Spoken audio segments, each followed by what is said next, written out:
Morning everybody. I'm doctor ఏజాకే, psychiatrist, Vijayawada. నమస్తే sir. ఈ మధ్య మేము కొంతమందితో చూసాము. ఒక ఆయన అయితే ఏదో చర్మం కింద చీమలు పాకుతున్నాయి, అదిగో ఇదిగో నా చర్మం కింద అదిగో పాకుతున్నాయి, నాకు తెలుస్తుంది, నాకు ఒళ్ళంతా పాకుతున్నాయి. ఈ చీమలు పాకటం, పాములు పాకటం, తేళ్లు పాకటం ఏంటండి? చర్మం కింద ఎలా పాకుతాయి? చర్మం కిందకి ఎలా వెళ్ళిపోతాయి?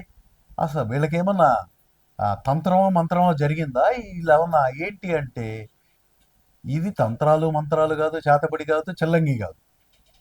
ఇది మానసికంగా, సైకలాజికల్గా టాక్టైల్ హాలుసినేషన్స్.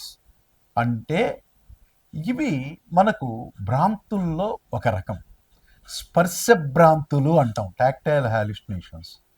ఇది సహజంగా మనకు ఈ కొకాయిన్ ఎడిక్ట్స్, కొకాయిన్ తీసుకునే వాళ్ళల్లో, అలాగే ఆల్కహాలిక్ ఎడిక్ట్స్, ఆల్కహాల్ తీసుకుని దాని మోతాదు తగ్గించటమో మానేయటమో అలా తీసుకునే వాళ్ళల్లో కూడా ఈ డ్రగ్ ఎడిక్ట్స్లో ఇలాంటి స్పర్శ భ్రాంతులు, టాక్టైల్ హాలుసినేషన్స్ అనేవి మనకు కనిపిస్తూ ఉంటాయి.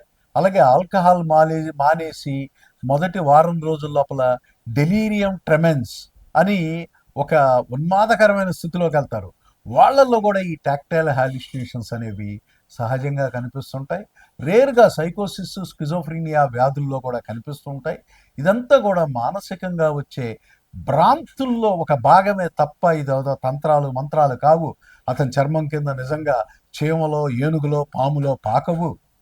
ఇదంతా మానసిక రుగ్మత వల్ల కలుగుతుంది.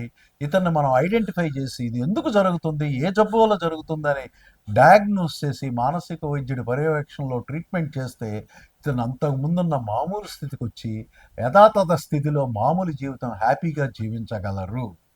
మీ డాక్టర్ ఏజాకే, సైకాట్రిస్ట్, విజయవాడ. నమస్తే.